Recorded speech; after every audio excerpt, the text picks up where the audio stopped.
You're listening to Feel Good Astrology with Louisa Tanner Munson. To request a personal reading with Louisa, go to www.feelgoodastrology.com.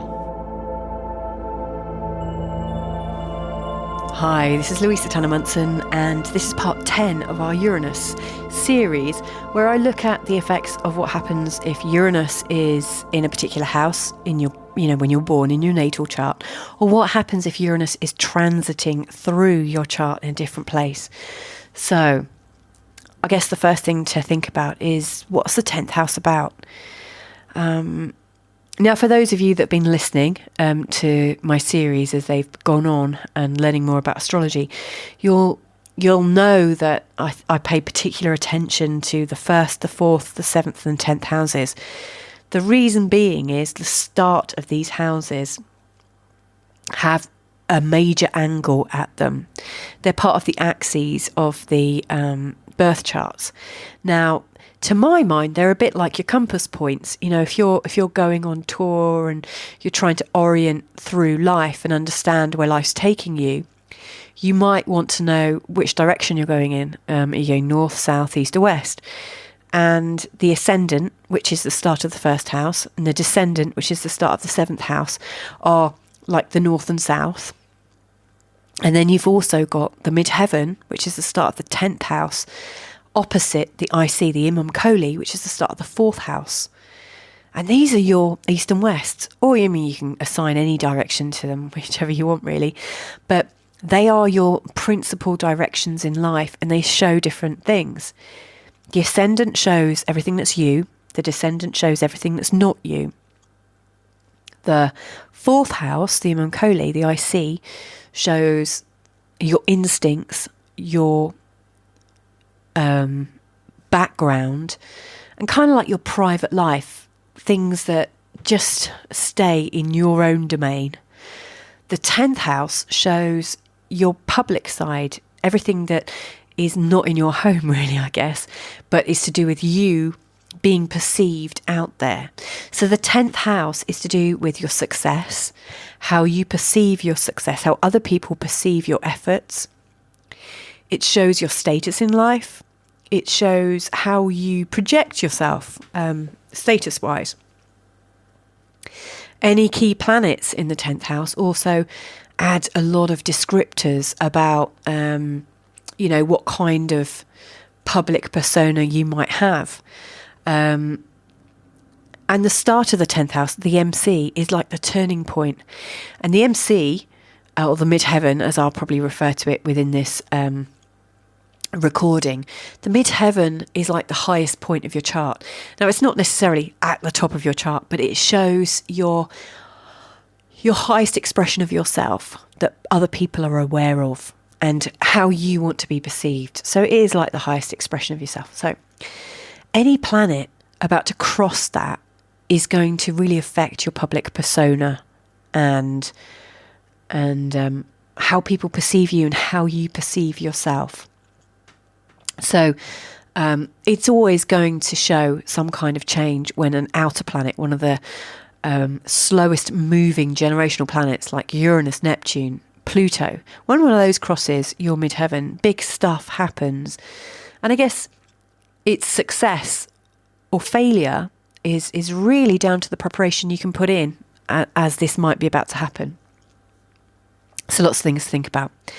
So we've got the energies of status and success and public perception and how satisfied we are with our lot, I guess.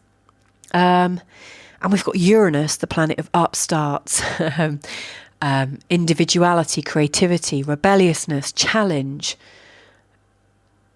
irresponsibility, erraticness, inspiration, intuition. That energy is about to go into your career. So yeah, that's a huge kind of theme going on. So if you're born with Uranus in the 10th house, that actually makes you quite unconventional when it comes to authority figures, and also quite unconventional in your career. You would probably have an unconventional and possibly shocking public persona. So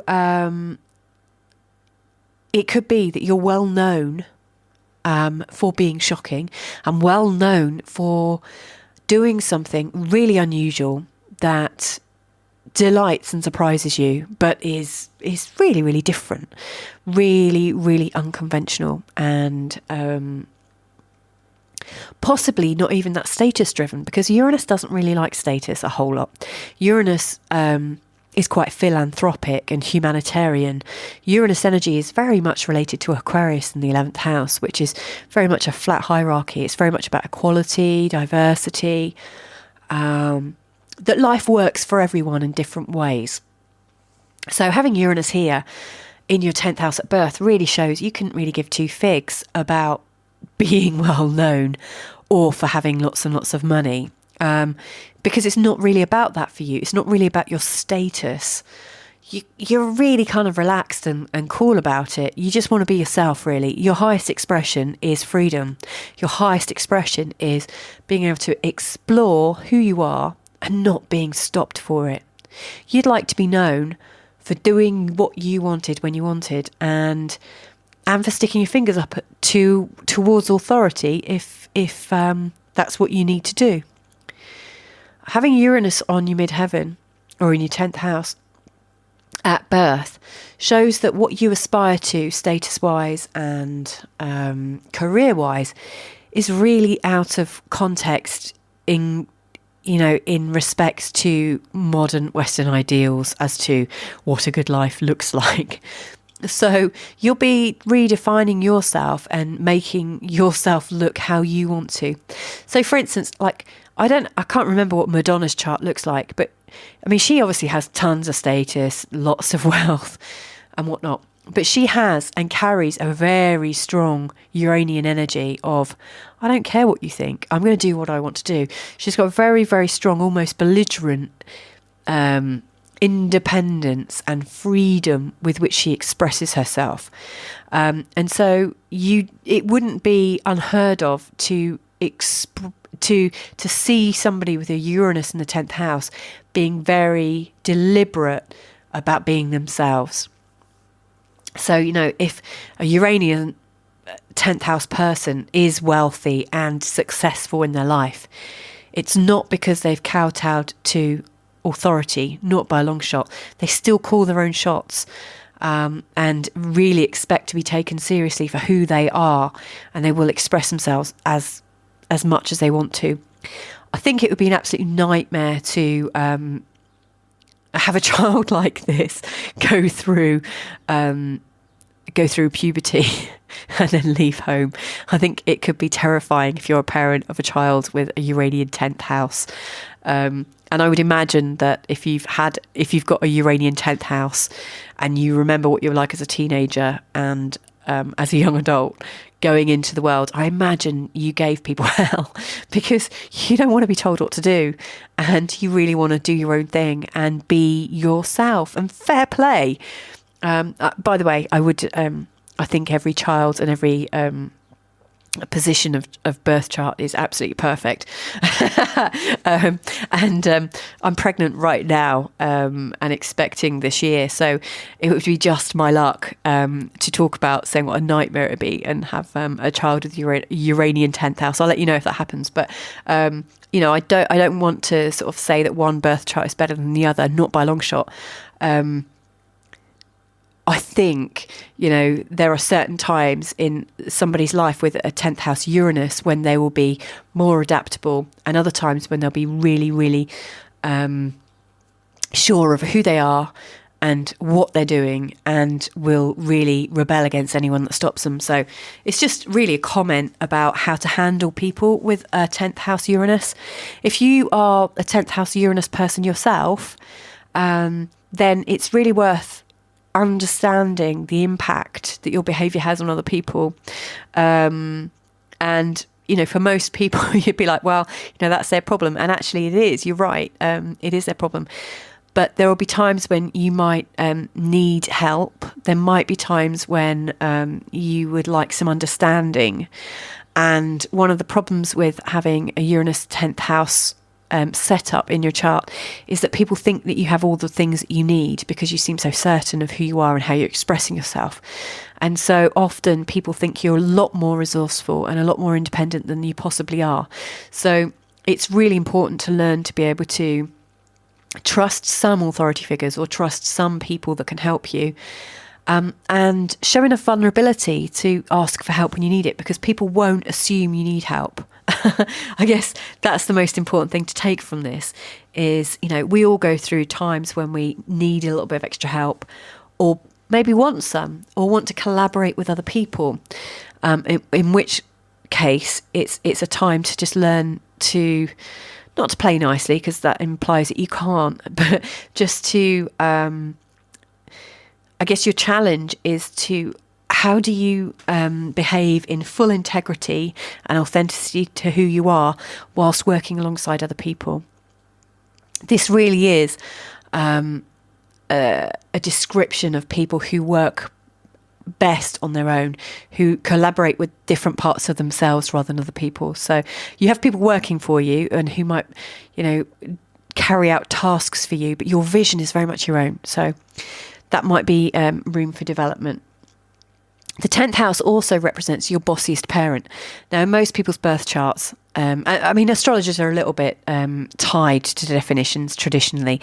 Some people think the 10th house is to do with dads, and some people think it's, mums represent the 4th house. Some people think it's the other way around. I think it doesn't really matter, but usually the more authoritative parent and the most remote parent, the one that you don't see as much, the professional parent, is the one that is ruled by the 10th house.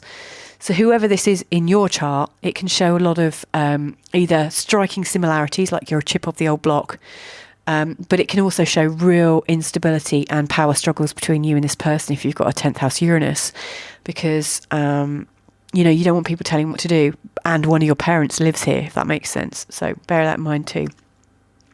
Now, if Uranus is about to go through your 10th house, you've got to think about where it was before. So immediately before, Uranus was going through the 9th house, which is to do with travel, expansion, expanding the mind,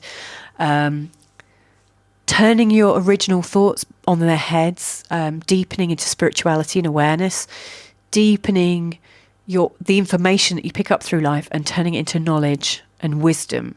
So it's about gaining wisdom. And then Uranus goes into the 10th house. So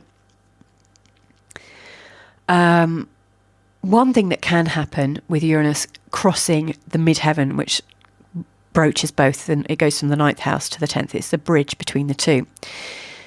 For people that are very freely expressed and creative and philosophical, it might be that you change your public persona to match your new belief systems, which, totally figures really.